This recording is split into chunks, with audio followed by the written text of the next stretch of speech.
The King and His Cave of Treasure. Late one evening, the king had a sudden urge to visit the cave, so he dressed himself and started walking to the cave. Unlike his previous visits, the king traveled alone this time.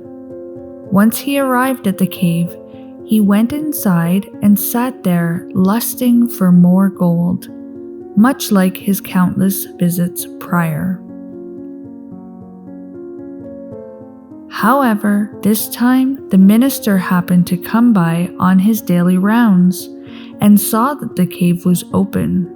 He thought that the king had forgotten to lock up after his last visit, and so without checking inside, he locked up the cave and went home. By the time the king noticed that he was trapped inside, it was too late.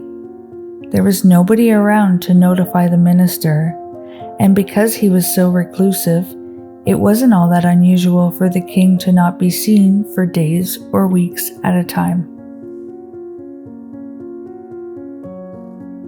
The hours turned to days, and with nothing to eat or drink, the king fell deeper into desperation. At one point, he even started hallucinating. He spoke to his treasures as if they were his family. He begged it for food. He tried to search for anything he could eat, but could not find a thing. The king was ready to trade all of his gold for bread and milk, but there was none. Meanwhile, the minister was scrambling to find the king. He went to the village to see if anyone knew where he could be. If the king went out of the castle, surely someone in the village would have seen him. But the villagers didn't seem to know or care. One farmer even went so far as to say that the king could die and he wouldn't shed a tear. The minister checked the cave, but upon seeing that it was locked from the outside, he didn't think the king was in there.